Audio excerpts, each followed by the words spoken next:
All right, nebulizers. They are a great thing because they can create an easily inhalable gas. But explaining exactly how they work, well, that's kind of impressive as well. And joining me to do just that is Jerry Culver. He's General Manager of Central Nebraska Home Care. Jerry, thanks again for coming out tonight. Thanks for having me, Seth. All right, nebulizers. My daughter is an asthmatic, and I've seen this done before. I'm not exactly sure how it works, though, but the medicine goes right under the this contraption right here, right? You bet.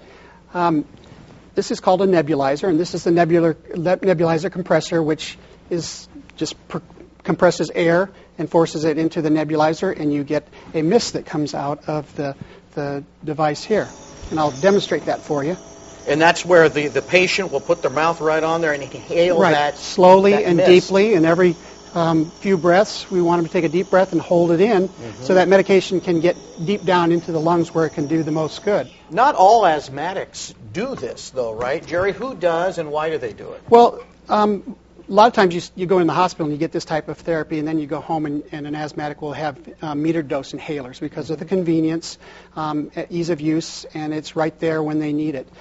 These types of treatments we're seeing a lot now this time of year because of RSV virus with little kids, and we're talking children below the age of 2.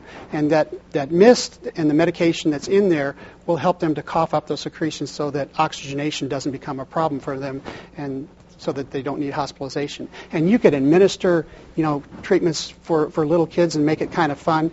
If they don't want to wear a regular mask, we've got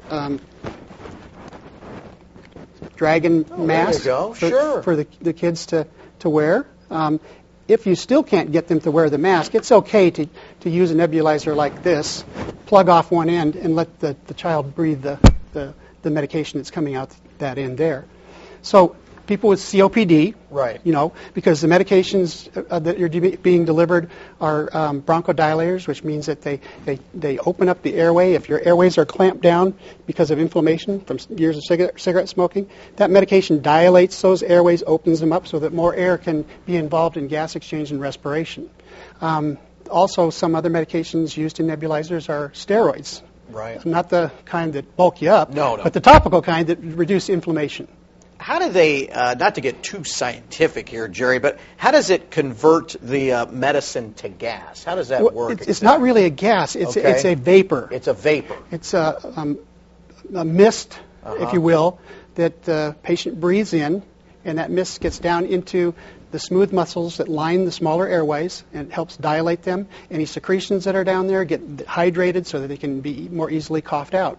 That's great. So a mother may have to rent one of these things from from Central Nebraska Home Care then? Yep. You can rent them or you can purchase them. Most people, since they only need them for a short while the child or the adult is being treated, can rent them by the month, or they can purchase them if it's going to be a long-term thing, like you said, with asthma.